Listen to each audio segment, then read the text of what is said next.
اور حضرت ابراہیم سے رب کریم نے فرمایا چل ابراہیم کوئی چیز دے، تو کہا یا اللہ تینوں ہی تیرے نام پہ قربان کرتا ہوں، تیری ہوئی ساری، ہر شے تیری۔ حضرت ابراہیم نے دین کے لیے آپ شہر بابل کے قریب پیدا ہوئے تھے، وہاں سے مصر آئے، مصر سے فلسطین آئے، اور فلسطین سے آ کر کے کعبہ آباد فرمایا۔ زندگی سفروں میں گزری، سفر ایک تکلیف والی چیز ہے، پر حضرت ابراہیم نے وطن چھوڑ دیا، گھر چھوڑ دیا۔ جان بڑی عزیز ہوتی ہے اصل میں نا، جب انسان جد و جہد کرتا ہے نا دین کے لیے، تو اس کے رستے میں بڑی چیزیں آتی ہیں، کبھی اولاد، کبھی گھر، کبھی باہر، کبھی حکومتیں، کبھی سیاستیں، کبھی چدراہٹیں، اس کے رستے میں بڑا کچھ آتا ہے، اور اسے ہر چیز کو فیس کرنا پڑتا ہے۔ گھر کے اندر بھی جنگ ہوتی ہے اور گھر کے باہر بھی لڑائی ہوتی ہے، یہ آسان ہے ہی نہیں۔ ہم تو خیر ہتھیار چھوڑ کے پھینکنے والے لوگ ہیں، ہم بولے بالے لوگ ہیں، ہم کہتے ہیں میں نے تو کہا تھا مہندی نہ کرو، پر بیٹے نہیں مانے، بولے جو ہوئے۔ اسی طرح حالانکہ اگر وہ بیٹا کہے نا کہ ابا جی لاؤ زندگی میں سارا کچھ میرے نام کرو، تو پھر ہم بولے نہیں ہوتے، اور اس وقت ہم تیز ہوتے ہیں، کہتے ہیں یہ کیسے ہو سکتا ہے، ہاتھ کاٹ کے دے دوں۔ اس وقت نہیں، دین کے معاملے میں بولے ہوتے ہیں۔ بیٹا بد مذہب کے پاس جا رہا ہے تو اس وقت ہم بولے بالے ہیں، کوئی عرض نہیں، لیکن اگر وہ اپنی پسند کی شادی کرے ہمیں کراس کر کے، پھر ساتھ ہی ہم تیز ہو جاتے ہیں۔ تو حضرت ابراہیم نے جب دین کے لیے نکلے تو جد و جہد کی، گھر کے اندر بھی گھر کے باہر بھی۔ آپ کے والد کا نام طارق ہے، وہ توحید پرست تھے، ایماندار تھے، پرہیزگار تھے۔ آپ کے چچا کا نام آزر ہے، وہ بت پرست تھے، بت بیچا کرتے تھے۔ حضرت سیدنا ابراہیم علیہ السلام جب میدان عمل میں نکلے تو حضرت ابراہیم علیہ السلام نے اپنے گھر سے جہاد شروع کیا، لڑنا پڑا، کر کے اصولوں سے، چچا نے جو رواج بنائے ہوئے تھے اس رواج سے ٹکرائے۔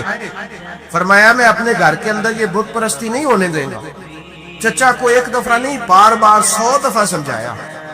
آپ کا چچا بت بنا کے بیچا کرتا تھا۔ حضرت ابراہیم علیہ السلام تھوڑے بڑے ہوئے تو کہنے لگا کہ چلو میرے ساتھ، تم بھی بت بیچنے ہیں، ہمارا کاروبار ہے۔ حضرت ابراہیم ساتھ نکلے تو بت پکڑا ہے، گندے پانی کے اندر اس بت کو ڈبوتے ہیں، کہتے ہیں کسی نے خریدنا ہے تو خرید لو، نہ یہ نفع دے سکتا ہے نہ نقصان دے سکتا ہے، جو اپنا آپ نہیں بچا سکتا تمہیں کیا بچائے گا، خریدنا ہے تو خرید لو۔ چچا کہنے لگا تو کاروبار چمکار ہے کہ تباہ کر رہا ہے۔ گھر میں بڑے معاملات خراب ہوئے، جھگڑے ہوئے، لیکن حضرت ابراہیم علیہ السلام ایک منٹ کے لیے بھی اپنے گھر کے اندر بھی کمپرومائز کرنے کو تیار ہے۔ یہ تھوڑا مشکل میں نے پہلو چھیڑ دیا ہے، یہ تھوڑا مشکل پہلو چھیڑ دیا ہے، تھوڑا سمجھدار آدمی ہے پر بیوی سے پردہ نہیں کرا سکتا، سیانہ ہے، پنچایت کا بندہ ہے، جو اس سے آپ کہیں گے وہ بات یہ سنائے گا، لیکن کہتا نہیں جی میں نے کوشش کر لی ہے۔ کس قسم کی کوشش ہے صاحب، کیسے ہو گیا؟ حضرت ابراہیم علیہ السلام نے گھر کے اندر سے فرمایا نہیں کرنے دوں گا، گھر کے اندر بھی ٹکرائے، فرمایا تم جو بھی ہو پاش پاش کیا چچا کے اصولوں کو، اور باہر جب نکلے تو صرف علاقے کے چیئرمین سے نہیں ٹکرائے، ایم پی ایم این اے وزیر مشیر سے نہیں ٹکرائے، سپر پاور نمرود دنیا کا واحد حکمران تھا، اس وقت دوسرا کوئی حکمران ہی نہیں تھا، اکیلے حکمران سے جا کر ٹکرائے، کوئی ساتھ فوج نہیں تھی، کوئی ساتھ ان کے طاقت بظاہر دنیا داری کی کوئی نہیں تھی، پر حضرت ابراہیم جا کے ٹکرائے، اور میرے رسول پاک صلی اللہ علیہ وسلم نے سند بیان کی، فرمایا افضل الجہاد کلمۃ الحق عند سلطان الجابر، فرمایا سب سے افضل جہاد یہ ہے کہ تو ظالم بادشاہ کے سامنے کھڑے ہو کے حق بات بیان کر دے، یہ سب سے بڑا جہاد ہے، یہ سب سے افضل الجہاد کلمۃ الحق عند سلطان الجابر، سب سے بڑا جہاد ہے۔ حضرت ابراہیم کھڑے ہو گئے، سپر پاور سے ٹکرائے۔ یہاں ہم لوگ حکمتوں کا شکار ہیں، دیکھیں گے، کریں گے، سوچیں گے، اور مولوی صاحب کو ویسے کہتے ہیں آپ پرہیز کریں سیاسی باتوں سے۔ بھئی اللہ کے ہر نبی نے جا کے وقت کے ظالم حکمران کو لتاڑا ہے، للکارا ہے، یہ تو مشن انبیاء ہے۔ حضرت سیدنا ابراہیم علیہ السلام نے اس کو جا کے کہا کہ تو جھوٹ بولتا ہے، تو جھوٹا ہے، تو خدائی کا دعویٰ کرتا ہے تو بہت بڑا ظالم ہے. اور قرآن مجید نے اس ساری بات کو بیان فرمایا. حضرت ابراہیم علیہ السلام سے کہنے لگا میں رب ہوں. تو آپ نے فرمایا میرا رب تو وہ ہے جو زندہ کرتا اور مارتا ہے. تو پھر آپ حق بات بیان کریں گے تو اللہ مارے گا کہ بندہ مارے گا؟ کچھ بھی نہیں ہوتا، کیونکہ زندگی موت کس کے ہاتھ میں ہے؟ اللہ کے ہاتھ میں. زندگی موت اللہ، کچھ بھی نہیں ہوتا. انسان صحیح سمت کا تعین کرے اور صحیح چلے. حضرت علی شیر خدا سے کسی نے کہا تھا کہ آپ کے بڑی دشمنی ہے، کوئی محافظ رکھ لے. آپ فرمانے لگے موت خود بہت بڑی محافظ ہے، وقت سے پہلے آتی ہی نہیں. بڑی محافظ ہے وقت سے پہلے. علامہ نورانی رحمۃ اللہ تعالی علیہ کراچی جیسے شہر میں رہا کرتے تھے جہاں گام گام پہ خطرہ تھا. لوگوں نے کہا حضرت اتنے بڑے لیڈر ہو، آپ کی جماعت کی 62 سیٹیں ہوئی قومی اسمبلی میں، ایک ایسا وقت بھی آیا تو کوئی ایک آدمی بندوق والا. آپ فرمانے لگے مجھے ضرورت ہی نہیں، اس لیے کہ جس خدا رسول کے لیے میں نکلا ہوں وہ خود ہی حفاظت کرنے والے ہیں، ضرورت نہیں ان کی. تو بھائی حضرت ابراہیم ٹکرائے اور آپ کا انداز کیا ہے؟ جا کے کہا کہ تو نہیں، خدا وہ ہے جو زندہ کرتا. اور اس نے ایک بیوقوفوں جیسی دلیل دی. ایک آدمی کو کل پھانسی دینی تھی تو اس کو بلایا، کہنے لگا تجھے کب پھانسی ہے؟ اس نے کہا کل. کہنے لگا جا تجھے ذات کیا زندگی دی، اس کو چھٹی دے دی. ایک عام آدمی بیچارہ بیٹھا تھا، اس کو پکڑ کے نا کہنے لگا اس کی گردن اڑا دو. کہنے لگا دیکھ لو میں بھی زندہ کرتا اور مارتا ہوں. وہ جو کل مرنے والا تھا میں نے زندہ کر دیا ہے، اور جس کو پتہ ہی نہیں تھا کہ میں نے مرنا ہے اسے پکڑ کے میں نے مار دیا ہے. یہ بیوقوفوں جیسی دلیل ہے. حضرت سیدنا ابراہیم علیہ السلام چاہتے تو اسی وقت دلیل توڑ دیتے کہ تو کیا بیوقوفوں جیسی بات کر رہا ہے. اگر تو زندگی دیتا ہے تو مرے ہوئے میں جان ڈال کے دے جس کو تو نے مارا ہے. لیکن حضرت ابراہیم نے دیکھا کہ بیوقوف ہے. بیوقوفوں سے بحث نہیں ہوتی، دلیل بدل لی جاتی ہے، ان کی عقل کے مطابق بات کی جاتی ہے. حضرت ابراہیم فرمانے لگے میرا رب وہ ہے جو سورج مشرق سے نکالتا ہے اور مغرب میں غروب کرتا ہے. تو اگر رب ہے تو تو مغرب سے نکال کے مشرق میں غروب کر. فبہت الذی کفر، کافر لاجواب ہو گیا. اس کے پاس اس چیز کا کوئی جواب نہیں تھا. علامہ اسماعیل حقی نے خوبصورت فکرہ لکھا ہے، خوبصورت جان ڈال دی ایک جملہ کہہ کے. حضرت سیدنا علامہ اسماعیل حقی رحمۃ اللہ علیہ فرمانے لگے چونکہ نمرود بیوقوفوں جیسی باتیں کر رہا تھا، اگر وہ یہ کہہ دیتا نا کہ میں سورج کو نکالتا ہوں مشرق سے، میں غروب کرتا ہوں معاذ اللہ مغرب میں، میں نکالتا ہوں، تو آپ اپنے رب سے کہیے کہ وہ مغرب سے نکال کے مشرق میں غروب کرے. علامہ اسماعیل حقی فرماتے ہیں رب کریم کی آواز قدرت تھی.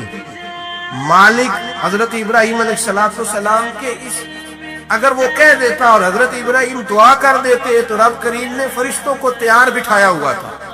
فرمایا اگر یہ کہہ دے میرے خلیل سے کہ سورج مغرب سے نکال کے مشرق میں غروب کرنا ہے تو تیار رہنا، جس طرح خلیل کہیں گے ویسے ہی کر دیں گے.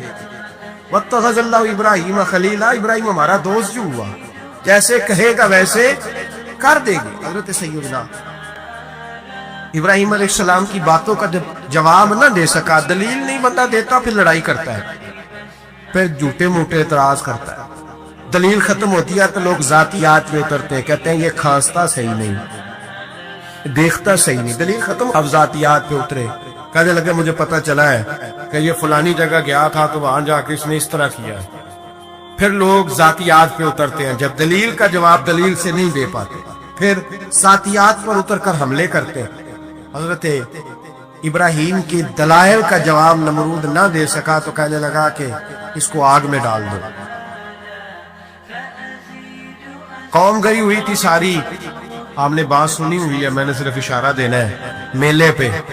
تو حضرت سیدنا ابراہیم علیہ السلام نے سارے بت توڑ دیے، کلاڑا بڑے بت کی گردن پہ رکھا.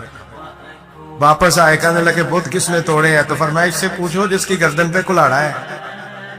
کہنے لگے یہ تو بول ہی نہیں سکتا. تو فرمانے لگے بڑے بیوقوف ہو، جو بولتا ہی نہیں، سنتا ہی نہیں، اپنا آپ نہیں بچا سکتا، اس کی پوجا کرتے ہو. کہنے لگے پکڑو، دلیلیں ختم ہو گئی، اس کو آگ میں ڈالو. بہت بڑی حویلی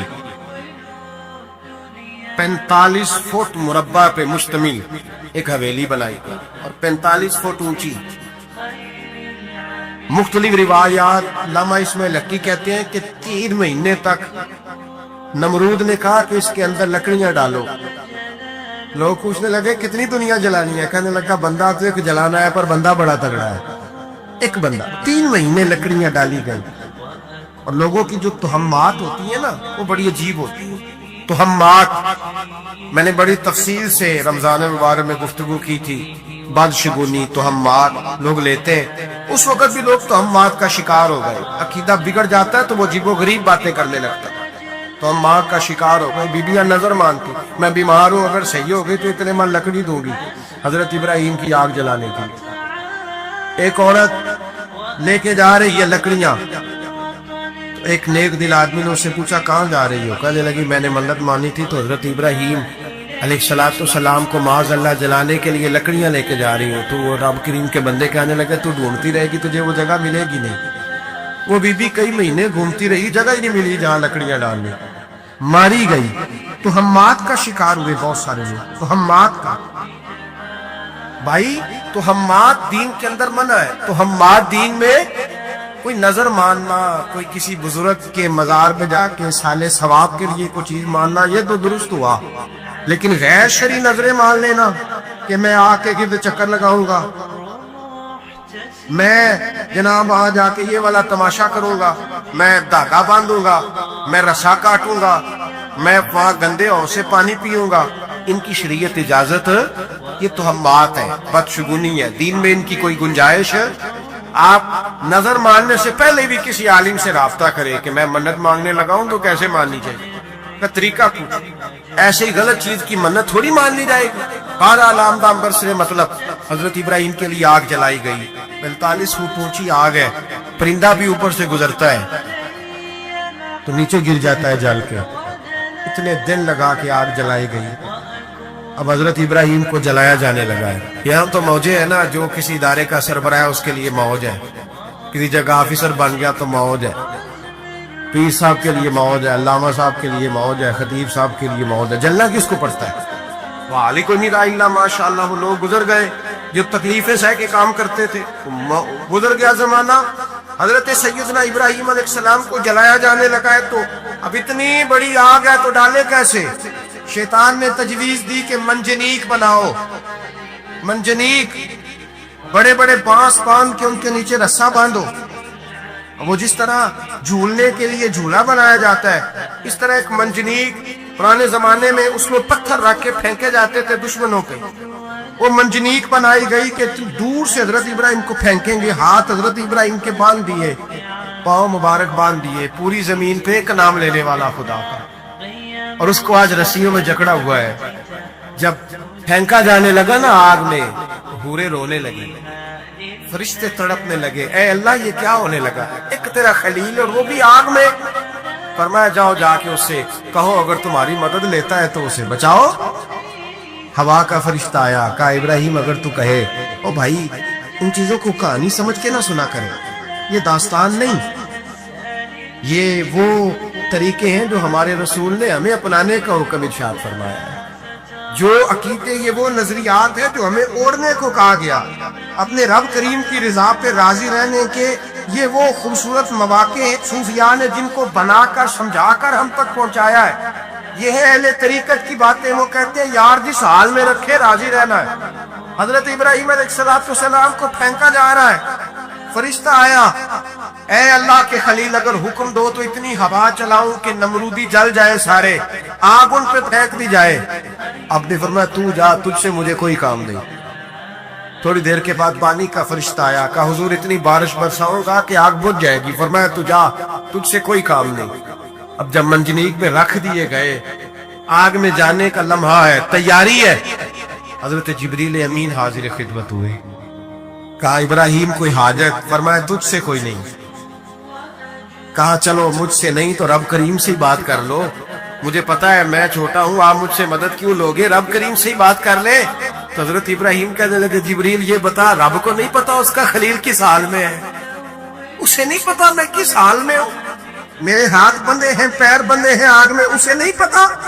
بتایا تو اسے جاتا ہے جس سے خبر نہ ہو۔ تو اگر اسے پتا ہے، اگر وہ جلانے پہ راضی ہے تو میں بھی جلنے کو تیار ہوں، میں تیار ہوں، میں تیار ہوں، اسے کہو ٹھیک ہے۔ حضرت سیدنا ابراہیم علیہ السلام کو منجنیق میں ڈال کے جو پھینکا آگ میں، یا نار کونی بردم و سلامن علی ابراہیم، اللہ نے فرمایا اے آگ میرے ابراہیم پہ ٹھنڈی بھی ہو جائے اور سلامتی والی بھی ہو جائے۔ حضرت ابراہیم کو دو فرشتوں نے بٹھا دیا زمین پہ، پھول کھلے ہیں، کونپلیں مہک رہی ہیں، کلیاں خوشبو دے رہی ہیں، حضرت ابراہیم نے سر سجدے میں رکھ دیا، سبحان اللہ والحمد للہ ولا الہ الا اللہ واللہ اکبر۔ حضرت ابراہیم اللہ کی تسبیح پڑھنے لگے، رب کریم کا شکر بجا لانے لگے۔ نکلے وہاں سے، کچھ دن گزر گئے، نکلے، حکم ہو گیا ابراہیم علاقہ چھوڑ دو۔ حضرت ابراہیم علیہ السلام وہاں سے نکل کے مصر آئے، چچا کے پاس ٹھہرے، انہوں نے اپنی بیٹی جناب سارہ کا نکاح کر دیا۔ کچھ آگے بڑھے تو ایک ظالم بادشاہ سے ٹکرائے، اس نے ایک شہزادی، ایک بادشاہ کی بیٹی قید کی ہوئی تھی، جناب ہاجرہ نام تھا، ان کو قید سے چھڑا کے ساتھ لائے، حضرت لوط علیہ السلام بھی ساتھ، یہ 4 لوگوں کا قافلہ چلا، فلسطین میں جا کے پڑاؤ ڈالا، گھر بار چھوڑا، تبلیغ شروع ہوئی۔ حضرت ابراہیم کے گھر میں 2 خواتین ہیں، ایک آپ کی بیوی ہیں، ایک حضرت ہاجرہ ہے، اولاد کوئی نہیں، بڑا میوہ میٹھا، گھر وہی آباد ہوتا ہے جس میں بچے روتے ہیں، گھر ہوتا ہی وہ ہے جس میں بچوں کی چنچناہٹ ہوتی ہے، پھن پناہٹ ہوتی ہے۔ حضرت ابراہیم نے ایک بچہ روتے ہوئے دیکھا تو آنکھوں میں آنسو آئے، کہنے لگے ربی حب لی من الصالحین، یا اللہ مجھے بھی نیک اولاد عطا کر۔ حضرت سارہ نے سن لیا، کہنے لگی ابراہیم شاید میرے بطن سے تو آپ کو نصیب نہیں، ہاجرہ سے نکاح کر لو۔ جناب ہاجرہ سے نکاح ہوا، اللہ تو بڑا بے نیاز ہے، رب کریم نے حضرت اسماعیل جیسا خوبصورت بیٹا عطا فرمایا۔ بیٹا کالا سے آپ ہی ہو تو سینے کی ٹھنڈک ہوتا ہے، پر یہ تو وہ بیٹا ہے جس کی پیشانی میں نور محمدی چمکتا ہے صلی اللہ علیہ وسلم۔ حضرت سیدنا اسماعیل علیہ اتنے خوبصورت، اب جس بیوی کے یہاں بیٹا تھا، بیٹھنا اٹھنا بھی زیادہ اس کے پاس، آنا جانا بھی اس کے پاس، توجہ ادھر ہو گئے۔ جناب سارہ رشک کرنے لگی، ایک دن کہنے لگی اسے چھوڑا جنگل میں، بعد یہ غیر زر مکے کے پاس، بھائی ایک بیٹا عالم دین بنا لو۔ کہنے لگا روٹی کہاں سے کھائے گا، تیرے 5 بیٹے ہیں، کو حافظ قرآن بنا کے تو روٹی کہاں سے کھائے گا؟ وہ بچہ بھی کہتا ہے میں کہاں سے کھاؤں گا۔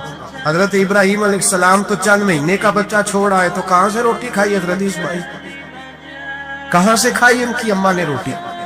بھوکے مر جاتے ہیں یہ سارے۔ میں بڑی ذمہ داری سے کہا کرتا ہوں کہ جتنی خوبصورت روٹی اللہ کریم دین کے خادموں کو عطا کرتا ہے شاید کسی اور کے نصیب ہوتی ہے، لیکن ہم لوگ توجہ ہی نہیں کر رہے، ہمارا ذوق ہی نہیں بن رہا، ہم یہ محنت ہی نہیں کر رہے کہ قوم کو مستند علماء کی ضرورت ہے، علاقوں کے علاقے خالی ہے، ادھر ہمارا مزاج ہی نہیں بن رہا، توجہ ہی نہیں دین کی خاطر۔ اور پھر چلے بچے تو بعد کی بات ہے نا، جو ابھی خود جوان ہے وہ بھی یہ دعا، ایک صاحب مجھے کہنے لگے میں دعا مانگ رہا ہوں اللہ مجھے بیٹا دے تو میں اسے دین پہ لگاؤں گا، تو میں نے کہا آپ بھی بوڑھے نہیں ہوئے، آپ خود ہی لگ جائیں، بیٹا تو ابھی آئے گا تو لگے گا نا، تو آپ تو اس وقت ہے تو آپ تو پہلے لگے نا صاحب، 2 گھنٹے تو نکال کے آئے، دین سیکھنے کو کافی ہے۔ آپ اتنی لمبی سوچ رہے ہیں کہ بچہ آئے گا تو بڑا ہوگا تو وہ جائے گا تو دیکھی جائے گی، ابھی تو آپ ہیں تو آپ تو آؤ۔ حضرت ابراہیم نے بچہ وہاں چھوڑا، یہاں سے جو عمرہ کرنے لوگ جاتے ہیں نا، جو حج کرنے جاتے ہیں، ان کو پتہ ہے کہ وہاں دنیا کی ہر نعمت ملتی ہے، پھر بھی ڈبل ٹرپل پیسے لوگ جیبوں میں ڈال کے جاتے ہیں۔ حضرت ابراہیم جب وہاں لے کے گئے تو کوئی انسان نہیں تھا، پانی کا قطرہ نہیں تھا، 2 کلو کھجور، 1 مشکیزہ، بیوی کو تھمایا۔ ہمارے گھر میں ہزاروں چیزیں پڑی ہیں لیکن وہ جو توکل ہے نا وہ ختم ہو گیا۔ اللہ دے گا، حلال حلال پہ قناعت کرے، جائز جائز پہ بھروسہ کرے، رب کریم عطا کرنے والا ہے، وہ مزاج ختم ہو گیا۔ حضرت سیدنا ابراہیم علیہ السلام 2 کلو کھجوریں، 1 مشکیزہ پانی کا دے کر کے، اور وہاں بٹھایا آپ نے اپنے بچے کو اور اپنی زوجہ جناب ہاجرہ کو، اور بٹھا کر کے یہ واپس پلٹنے لگے تو حضرت ہاجرہ سلام اللہ علیہ نے آواز دی، کہا ابراہیم کس کے سہارے پہ چھوڑ کے جا رہے ہیں؟ جہاں آب زمزم کا کنواں ہے نا، جو لوگ گئے ہیں انہوں نے صفا مروہ کی صحیح کی ہے، صفا مروہ سے باہر نکلے نا، سرکار کی ولادت کا مقام ہے، اس جگہ پہ آب زمزم کا کنواں تھا، وہاں حضرت سیدنا ہاجرہ کو بٹھایا، کوئی چیز نہیں، کوئی درخت نہیں، کوئی کھیت نہیں، کوئی پانی نہیں، کوئی کنواں نہیں، وہاں بٹھایا اور بٹھا کر کے نکلنے لگے تو جناب حاجرہ فرمانے لگی ابراہیم کس کے سہارے پہ چھوڑ کے جا رہے ہیں؟ کہنے لگی اللہ کے سہارے پہ۔ تو پاک باز بی بی نے ایک لفظ پوچھا، کہا ابراہیم یہ میرے رب کا حکم ہے؟ یہ میرے بس جن کا عقیدہ توحید مضبوط ہو ان کے لیے ایک جملہ کافی ہوتا ہے، یہ میرے اللہ کا حکم ہے؟ تو جناب ابراہیم علیہ السلام فرمانے لگے حاجرہ ہاں رب کا حکم ہے۔ جب یہ لفظ کہے تو چاہیے تھا نا حضرت ابراہیم تسلی دیتے، تو بی بی صاحبہ تسلی دینے لگی، عرض کرنے لگی ابراہیم اگر اللہ کا حکم ہے تو پھر آپ ہماری فکر نہ کرنا، اگر یہ رب کا حکم ہے تو پھر ہماری فکر نہ کرنا، جس رب نے ہمیں یہاں تک پہنچایا ہے وہ ہمیں کبھی بھی ضائع نہیں فرمائے گا، پھر فکر نہ کرنا۔ حضرت ابراہیم آ گئے، بات آپ نے سنی ہوئی ہے، اشارہ کرنا مقصود ہے۔ 13 سال میں چلے مان بھی لیا جائے بعض روایات کی روشنی میں کہ آتے جاتے بھی رہے، لیکن مکمل دیکھ بھال اپنے بچے کی پرورش میں پورا حضرت ابراہیم علیہ السلام کا کردار، سارا کردار ماں کا تھا۔ میں جب خواتین کے بارے میں کوئی بات کرتا ہوں تو میں آپ کو اکثر کہتا ہوں کہ یہ صرف بیوی کے لیے حکم نہیں ہوتا، یہ ٹریننگ بیٹی کو دینی اور بہن کو دینی، یہ تربیت کرے اپنے گھر میں۔ میں تجربے کی روشنی میں یہ بات عرض کیا کرتا ہوں کہ بھائی بچے باپ کے فرما بردار اس وقت ہوتے ہیں جب اماں انہیں باپ کا فرما بردار کرتی ہیں، اور بچے باپ کے نافرمان بھی تب ہوتے ہیں جب اماں انہیں باپ کا۔ میں نے اپنے کانوں سے سنا ایک دفعہ ایک بچہ اپنے باپ سے کہہ رہا ہے آپ نے تو ساری زندگی باہر گزار دی، پیسے کمانا کون سا مشکل کام ہے، دکھ سکھ تو سارے اماں نے برداشت کیا، سکولوں میں وہ جاتی تھی، فلانا کام وہ کرتی تھی، فلانا کام۔ اب یہ سوچ اس کی ذاتی تو نہیں، یہ اس کو دی گئی ہے، اور اگر اس کو یہ سوچ دے دی جائے کہ اماں کہے کہ میں تو اپنوں میں رہی ساری زندگی، میں نے تو اپنوں میں وقت گزارا، اور تیرا باپ تو کئی دفعہ جنازے بھی نہیں پڑھ سکا، نے تو ماں باپ ایسے دفن کر دیے، وہ اگر یہ سوچ فراہم کرے تو پھر بچہ باپ کا فرما بردار ہوتا ہے۔ اور یہ والی روایتیں ہم بیوی کو سناتے ہیں، حالانکہ کس کو سنانی چاہیے؟ بولیے، بہن اور بیٹی کو، بہن اور بیٹی کو سنائیں گے باتیں، ان کو سمجھائیں تاکہ آگے جا کے وہ جو گھر ترتیب دے وہ گھر بڑا عمدہ اور نکھرا ہوا ہو۔ حضرت سیدنا ابراہیم 13 سال کے بعد آئے، چونکہ گھر میں اللہ تبارک و تعالیٰ کی دوستی کا چرچا تھا، اللہ تبارک و تعالیٰ کی محبوبیت کا غلبہ تھا۔ 13 سال کے بعد فلما بالغ معه السعی، بیٹا جب اتنا بڑا ہوا کہ ساتھ چلنے لگا، تو حضرت ابراہیم نے اپنے بیٹے کو بلا کے کہا بیٹا مجھے خواب آئی ہے، میں تجھے ذبح کر رہا ہوں، تیری کیا رضا ہے؟ تو حضرت اسماعیل کہنے لگے یا ابت افعل ما تؤمر، ابا جی اللہ جیسے حکم دیتا ہے میرے ساتھ ویسے ہی کریں، جیسے اللہ حکم دیتا ہے ویسے ہی، بولیے ویسے ہی کریں۔ حضرت حاجرہ کو کہا کہ ایک دوست نے دعوت کی ہے تو وہاں جا رہے ہیں، بی بی مطمئن ہے، تفصیلات کی ضرورت نہیں، ختم بات، اعتبار ہے، مطمئن ہو گئی۔ شیطان پیچھے سے آیا اماں کے پاس، ذرا تھوڑی دیر کے لیے تصور جمائیے، یہاں تو پڑوسن آ کے کوئی بات بتا دیتی ہے خاوند کے بارے میں تو کئی مہینے جھگڑا جاری رہتا ہے، پڑوس محلے دار۔ شیطان نے آ کے بتایا لفظ کیا ہے؟ کہا حضرت تمہیں پتا ہے کہاں جا رہے؟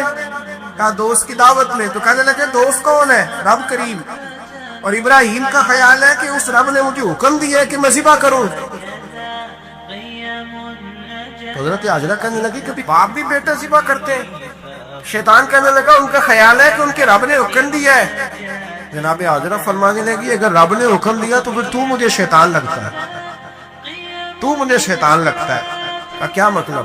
فرمانے لگی اگر رب کریم کا حکم ہے تو میرے پاس ایک اسماعیل ہے، اگر 1000 بھی ہوتے میں سارے اللہ کے راستے میں پیش کر دے دیتی، مالک کا ہی تو ہے سارا، اسی کا ہے، اس میں لیت اللہ کی کیا گنجائش؟ حضرت سیدنا ابراہیم علیہ السلام نے بیٹے کے حلق پہ چھری رکھ بھی دی اور چھری چلا بھی دی، رکھ بھی دی، اور وہ تو اللہ کریم نے فرمایا یا ابراہیم قد صدقت الرؤیا، ابراہیم تو نے خواب سچا کر دکھایا، وہ قیامت تک تیرا نام رہے گا۔ حضرت ابراہیم نے وطن بھی دیا، جان بھی دی، بیٹا بھی، اللہ کریم نے دمبے دیے، فرمایا یہ فدیہ ہے۔ اب یہ قربانی قیامت تک حضرت ابراہیم کے طریقے کے مطابق جاری ہے۔ حضرت ابراہیم بہت بڑے مہمان نواز، بہت بڑے۔ آپ جب مصر میں قیام تھا تو بڑے بڑے لمبے چوڑے لنگر پکتے تھے، لوگ آیا جایا کرتے تھے، بڑا تفصیل کے ساتھ کھانا ہوتا تھا۔ مہمان نوازی آپ کی خاص صفت مبارکہ ہے.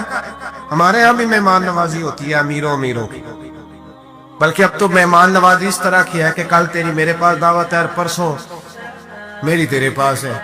وہی امیروں میں وہ چکر رہتا ہے، پارٹیاں دوست ایک دوسرے کو ڈالتے ہیں، تیری طرف پارٹی تیری طرف. اور اسی انداز میں اب یہ عید آئے گی نا، ٹکا پارٹیاں ہوں گی جگہ جگہ. اور لوگ سوال پوچھنے لگے ابھی سے، کہتے ہیں قربانی کا کتنا گوشت گھر رکھنا جائز ہے؟ قربانی کا کتنا گوشت گھر رکھنا جائز ہے؟ سارا ہی جی ہاں، اس لیے فریزر لے لے، فریج سے نہیں کام چلے گا. سارا ہی جائز رکھنا، سارا ہی جائز ہے، رکھ لے. او خدا کے بندے، قربانی وہ بندہ دیتا ہے جو سارا سال ہی گوشت کھاتا ہے. صحیح کہہ رہا ہوں؟ قربانی صاحب نصاب، صاحب استطاعت بندہ دیتا ہے نا، تو وہ سارا سال ہی گوشت ہے، تو سارا گھر میں رکھنا بھی جائز ہے. لیکن سارا دے دینا بھی، تو جو آ رہی ہے اس پہ کیوں توجہ کرتے ہو؟ جو دوسرا جائز ہے اس پہ کیوں نہیں عمل کرتے؟ سارا تقسیم کرتے، بات ختم ہوئی. یقین کریں، محرم میں جا کے دوست ٹیلی فون کر کے سوال پوچھتے ہیں، کہتے ہیں صاحب سنا ہے قربانی کا گوشت محرم میں کھانا جائز نہیں. میں کہ نہیں، ربیع الاول بھی جائز ہے، رجب رمضان تک کھاؤ، کوئی بندہ نہیں منع کرتا. اس لیے کہ کسی کو دینا تو پسند ہی نہیں. یہاں پھر اس میں سے جو خاص چیزیں ہیں وہ اپنی فریج میں، اور باقی جو ہے وہ دوسروں کے لیے. یہ کیا طریقہ ہے ہمارا؟ اور اسی پہ عمل ہے. اللہ تبارک و تعالی ہمیں سمجھنے کی توفیق عطا فرمائے. حضرت ابراہیم بہت بڑے مہمان نواز تھے. صرف قربانی نہیں دیتے تھے، سارا سال بہت سارا لنگر، بہت سارا کھانا پینا، بہت ساری چیزیں جاری رہتی تھی.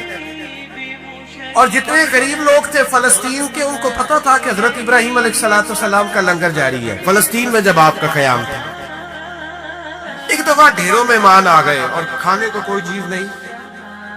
حضرت سارا اور جناب ہاجرہ دونوں اس وقت موجود تھی. وہ کہنے لگی ابراہیم بہت سارے مہمان آ گئے تو کیا کریں؟ جناب سارا کہنے لگی کس طرح کر کے ان کی مہمان نوازی کرتے ہیں؟ اور حالات یہ ہے کہ قحط پڑا ہوا ہے فلسطین میں، مصر میں، دور دراز علاقوں میں. تو حضرت ابراہیم کہنے لگے یہ اللہ کے مہمان ہیں اور ہمیں رب کریم کا بندہ سمجھ کے آ گئے، اللہ ہی بندوبست کرے گا. فرمانے لگے میرا مصر میں ایک دوست ہے، وہ قحط کے دنوں میں غلہ جمع کر لیتا ہے، میں اس کی طرف پیغام بھیجتا ہوں، مجھے امید ہے وہاں سے غلہ ملے گا. 2-3-5 اونٹ والے غلام بلائے اور ان کو کہا کہ جاؤ غلہ لے آؤ مصر کے دوست سے. وہ لوگ کہتے ہیں ہم غلہ لینے گئے. وہاں جب پہنچے تو حضرت ابراہیم خلیل اللہ علیہ السلام کا پیغام دیا تو آپ کا وہ دوست کہنے لگا غلہ تو بے شمار تھا، مجھے خبر نہیں تھی کہ حضرت ابراہیم کا پیغام آئے گا، تو میں تو سارا تقسیم کر چکا ہوں، لوگ لے گئے، اب تو کوئی شے نہیں. اب وہ خالی آ گئے، پانچوں کے پانچوں اونٹ. جب خالی آئے تو حضرت ابراہیم کی حویلی کی دیواریں چھوٹی چھوٹی تھی.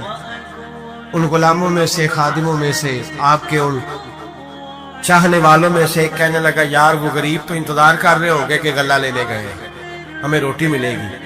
چھوٹی چھوٹی دیواریں ہیں، وہ جب دیکھیں گے نا خالی آ گئے تو انہیں تکلیف ہوگی. اس طرح کرو بوریوں میں ریت بھر لیتے ہیں، ریت بھر کے لے جاتے ہیں، بعد میں اندر رکھ کے انہیں سمجھا بہلا لیں گے یا حضرت ابراہیم کو بتائیں گے، وہ خود ہی ان لوگوں کی دل جوئی فرمائیں گے. اب غلہ کی جگہ ریت بھر کے اونٹوں پہ رکھ کے لائی گئی.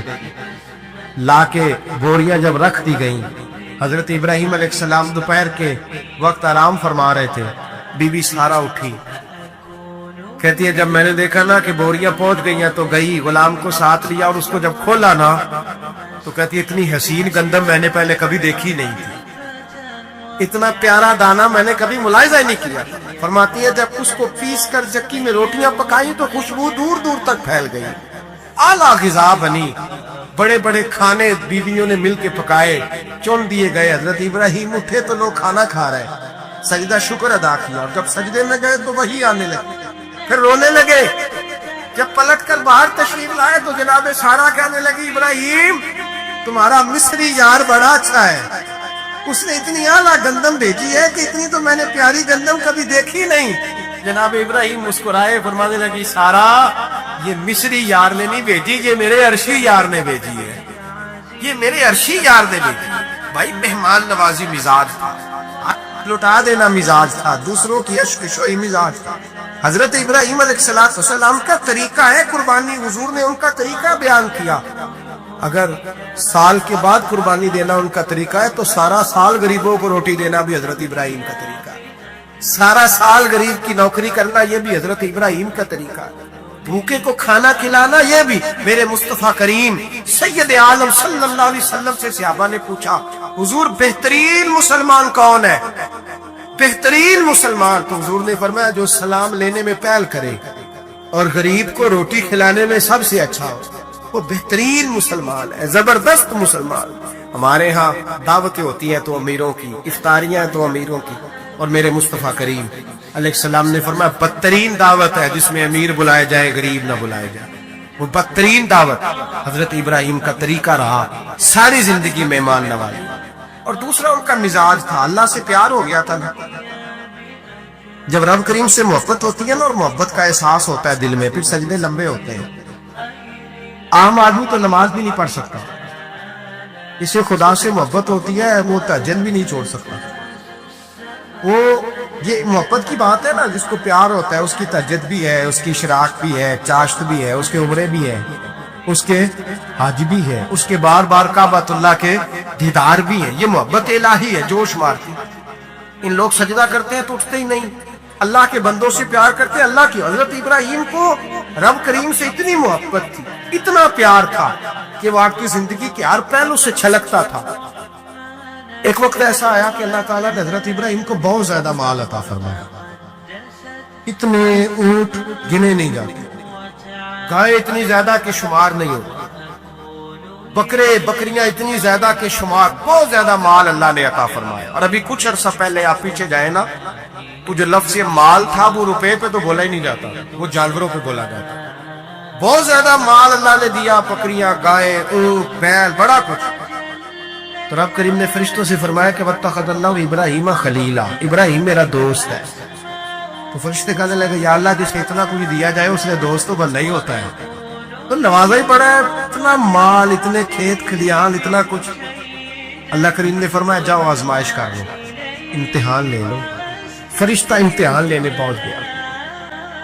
حضرت ابراہیم کے جانور چر رہے ہیں چراگاہ میں، حضرت ابراہیم بھی ہیں، غلام بھی ہیں، بہت بڑا ریوڑ ہے۔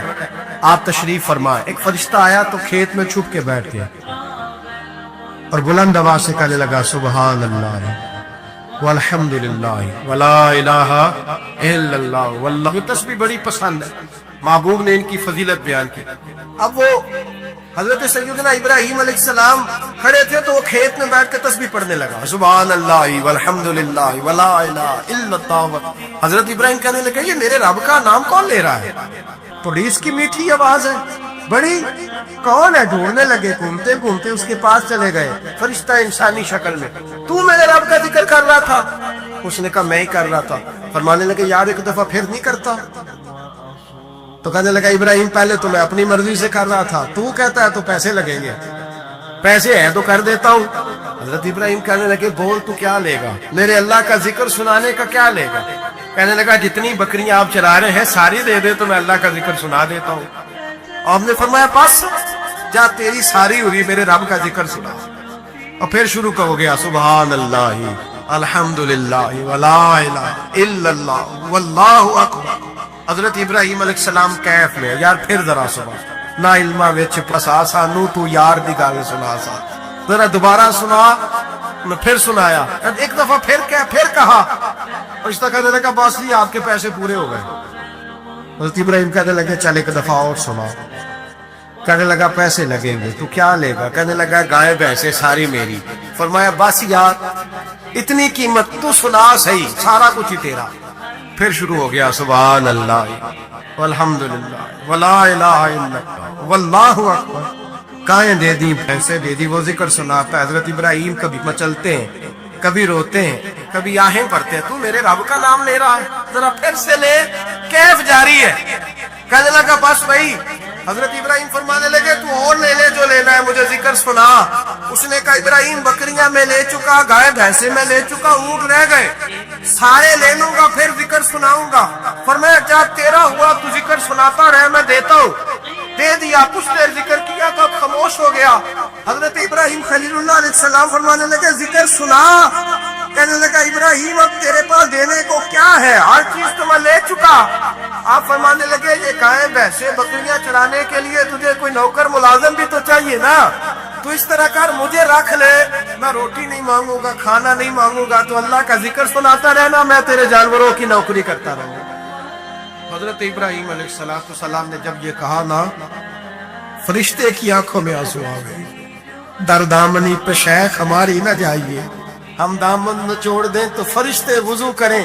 فرشتہ رو پڑا اور کہنے لگا ابراہیم مجھے سینے سے لگاؤ، آپ واقعی اس قابل ہے کہ اللہ آپ کو اپنا دوست بنائے، واقعی اس قابل ہے کہ رب آپ کو اپنا۔ حضرت ابراہیم علیہ السلام کا خدا سے محبت کرنے کا نرالا انداز، اور میرے بھائی یہی محبت انہیں میرے مصطفیٰ سے بھی تھی۔ ایک نبی گھر بنا رہا ہے، دوسرا بنوا رہا ہے، حضرت اسماعیل علیہ السلام پتھر اٹھا اٹھا کے لا رہے ہیں، جناب ابراہیم بنا رہے ہیں۔ جب خانہ کعبہ بن گیا تو کہنے لگے ربنا وابعث فیہم رسولا، اے اللہ اب اسے بسانے کے لیے اپنا آخری رسول بھی عطا فرما۔ نبی پاک فرماتے میں دعا ہوں حضرت ابراہیم کی، یہ قربانی حضرت ابراہیم کا طریقہ ہے۔ حضور نے اگرچہ نبی پاک کی اپنی سنت تھی، یہ بھی کہہ سکتے تھے سنتی و سنت ابیکم ابراہیم، میری سنت ہے اور تمہارے باپ ابراہیم کی سنت ہے، یہ نہیں فرمایا۔ جب صحابہ نے کہا قربانی کیا ہے، میں آپ کو ذاتی طور پہ بتاتا ہوں، میرے قریب والے دوست جانتے ہیں، کبھی زندگی میں کوئی کام خراب ہو جائے، کوئی پلان کیا تھا اس میں کوئی کمزوری رہ جائے، تو میں کہتا ہوں پہلے مجھے اپنی غلطیاں ڈھونڈ لینے دو، میں نے کہاں کہاں سستی کی، مجھ سے کہاں کہاں غفلت ہوئی، کہاں کہاں میں نے توجہ نہیں کی۔ تھوڑا سا نا حضرت موسیٰ علیہ السلام کو حکم ہوا اللہ کی طرف سے کہ بستی میں جو سب سے نیک بندہ اسے ڈھونڈ کے لائے۔ اب جسے حضرت موسیٰ نیک کہیں گے وہ کتنا کو نیک ہوگا۔ ایک بندہ ڈھونڈ کے پیش کیا، مکتوبات 2 صدی میں یہ بات لکھی ہے صوفیاء نے، ڈھونڈ کے پیش کیا تو کمال کی سب سے نیک ہے۔ اب حکم ہوا کہ اس بندے سے کہیں جو سب سے برا ہے وہ ڈھونڈ کے لائے۔ میری اور آپ کی ڈیوٹی لگتی نا برا بندہ ڈھونڈنے کی، تو ہم نے خود ہی نیک بچنا تھا، باقی سارے کرپٹ نکل آنے تھے۔ اس سے کوئی برا بندہ ڈھونڈے، اب اس سے کہا جناب آپ ڈھونڈ کے لائیں، ہاتھ باندھ دیے، کہا حضور میرے سے یہ کام تو ہو ہی نہیں سکتا، میں نہیں کر سکتا۔ کہا آپ نہیں کرنا ہے، حضرت موسیٰ حکم دیتے ہیں۔ وہ نیک آدمی نے کہا پھر مجھے 3 دن کی مہلت دے۔ 3 دنوں کی مہلت ملی۔ 3 دنوں کے بعد مقررہ وقت پر بندہ ڈھونڈ کے لانا تھا جو سب سے بد ہے، معاذ اللہ۔ کس کو ڈھونڈ کے لائے؟ اپنے گلے میں رسی ڈالی، اپنے گلے روتے تڑپتے لا کے رسی حضرت کلیم کے دست مبارک میں دے کے کہا حضور کچھ لوگوں کے گناہ میں نے دیکھے تھے، شک تھا کہ انہوں نے کیے ہوں گے، پر وہ میرا شک تھا، لوگوں کی غلطیوں کا صرف شک تھا، پر جو میری ہیں وہ تو پکی ہیں، لہذا مجھ سے کوئی نہیں برا۔ رب کریم نے فرمایا میرے کلیم سے بتاؤ کہ تیرا جو رب کی بارگاہ میں مقام بنا ہے وہ اسی عاجزی کی برکت سے تو بنا ہے۔ ایک عورت نے سیدہ عائشہ رضی اللہ عنہا سے سوال کیا کہ آیا حائضہ اپنے ایام حیض کی نمازوں کی قضا دے؟ تو انہوں نے کہا کیا تم ہروری ہے؟ بلا شبہ ہم رسول اللہ صلی اللہ علیہ وسلم کے ہوتے ہوئے حیض سے ہوتی تھی تو ہم کسی نماز کی قضا نہیں دیتی تھی اور نہ ہمیں اس کا حکم ہی دیا جاتا تھا۔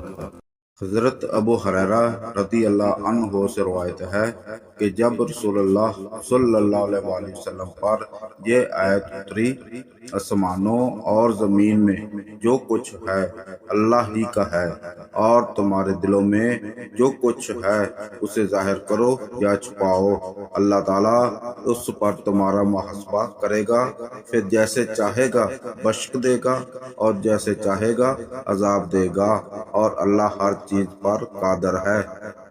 انہوں نے رسول اللہ صلی اللہ علیہ وآلہ وسلم سے عرض کی ان کاموں کے بارے میں آپ کیا فرماتے ہیں جو میں جاہلیت کے دور میں اللہ کی عبادت کی خاطر کرتا تھا، مجھے ان کا کچھ اجر ملے گا؟ تو رسول اللہ صلی اللہ علیہ وآلہ وسلم نے فرمایا جو نیک کام پہلے کر چکے ہو تم نے ان سمیت اسلام قبول کیا ہے